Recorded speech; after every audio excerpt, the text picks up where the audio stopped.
Hi, and welcome to my channel where I make dishes inspired by some of my favorite video game characters. Today's dish is inspired by Amaterasu from Okami. Okami is such an incredible experience and is one of those games that I would love to play for the first time again if I ever had my memory wiped. The art style, the music, the gameplay, and the energy that the game has is so powerful and it sticks with you long after you've beaten it. Of course, having an adorable dog as the mascot and player character does not hurt either. It's amazing that a game can have such a memorable character even if they don't speak, and seeing a dog's reaction to the crazy things happening around them is really quite charming. When I was coming up with a dish for Ammy, I couldn't stop thinking about how striking her design is, truly fitting for a celestial god. I knew I wanted to make something with an emphasis on white and red. I was then reminded of how Amaterasu loves the cherry cakes that Mrs. Orange makes, and I knew I had my dish.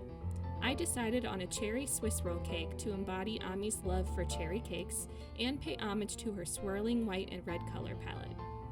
Before we get started on the ingredient list, I wanted to mention that after I finished making this cake, I made a change to the recipe. I felt like the cake would be better with a stronger cherry center, so I ended up doubling the cherry filling afterwards. You'll see me using the halved amounts in this video, but you'll hear me tell you the doubled amount, or the corrected amounts. That being said, here's what you'll need for the dish. For the cake, you'll need cake flour, baking powder, salt, 4 eggs, granulated sugar, vanilla extract, and canola oil. For the cherry filling, you'll need about 20 ounces of cherries, granulated sugar, and lemon juice. And for the cream filling, you'll need cream cheese at room temperature, chilled heavy cream, powdered sugar, and vanilla extract. Since the cream cheese needs to be at room temperature, it's wise, like a celestial brush god, to set it out as you make the cake so that it is ready to go for later. Now we'll actually start by making the cherry filling for the cake.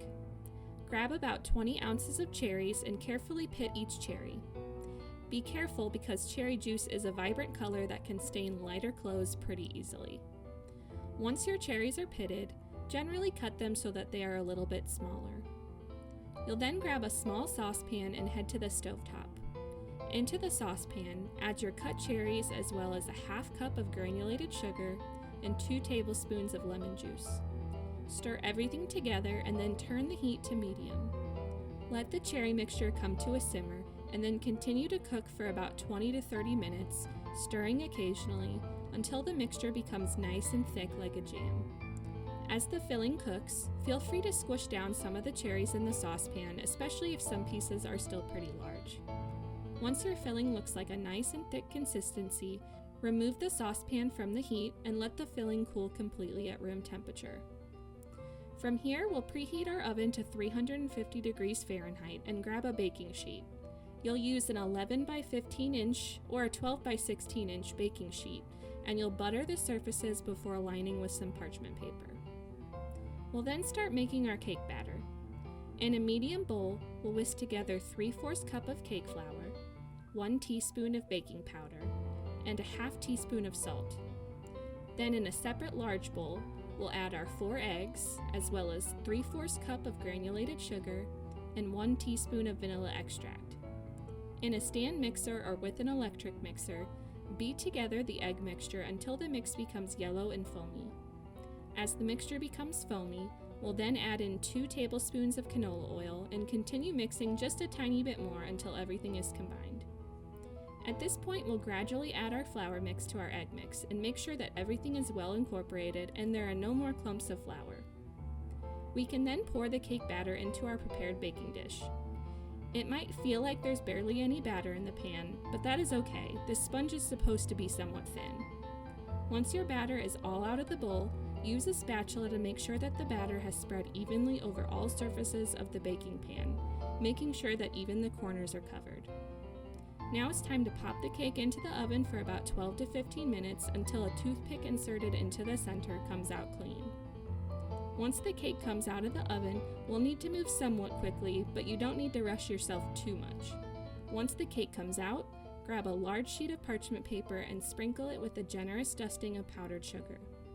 The parchment paper should be slightly larger than the size of your cake. We'll then flip our cake out of the baking sheet onto our parchment paper, and hopefully you did it more gracefully than I did. Remove the parchment paper from the top of your cake, the piece that was baked with your cake, and then top the sponge with another dusting of powdered sugar. All of this powdered sugar will help prevent our cake from sticking to the paper and will help us with the rolling process. Speaking of rolling process, it's time to roll up our cake. We have been working somewhat quickly as the cake still needs to be warm for the roll-up so that the cake is able to form a nice spiral without cracking. So with your parchment paper as a guide, roll up your cake into as tight of a spiral as you can. While it's still encased in the parchment paper, allow the cake to cool to room temperature. This is a perfect time for us to make our cream cheese filling. In a medium bowl, we'll mix together 9 ounces of softened cream cheese, a half cup of powdered sugar, and 1 teaspoon of vanilla extract. Whisk well until the mixture is smooth and combined. Next, in a separate bowl, we'll beat 1 cup of cold heavy cream until stiff peaks form. Once the cream is whipped, fold in your cream cheese mixture. Now, I only used a spatula to fold in the cream cheese mixture, which is totally fine, but if you want the cream cheese filling to be extra smooth, beat for just a little bit longer with your electric mixer to make sure everything is super well incorporated. So our cream cheese filling is done, our cherry filling is cooled, and our rolled up sponge cake should be cooled as well. Once all 3 of these pieces are ready to go, we can put it all together.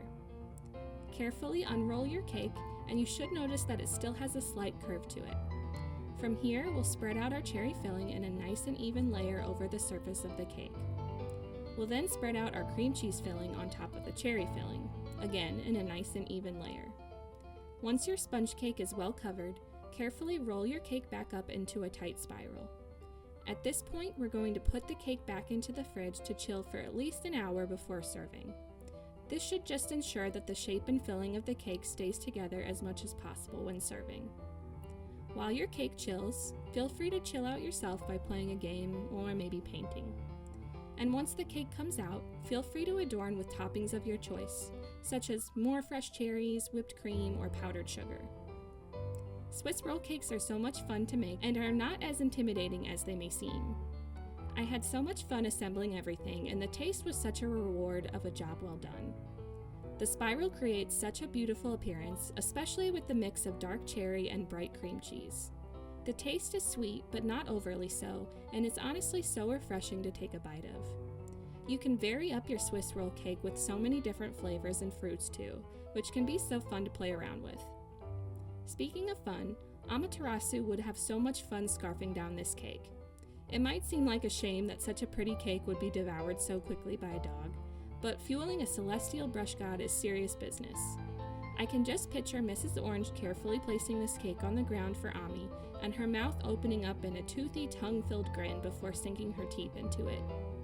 Isun might try to rush over to grab a bite before it's too late, because as we all know, you can't mess with a dog's bottomless appetite. The beautiful spiral might also inspire Amaterasu to draw a spiral of her own, so be ready for a gust of wind to blow past you.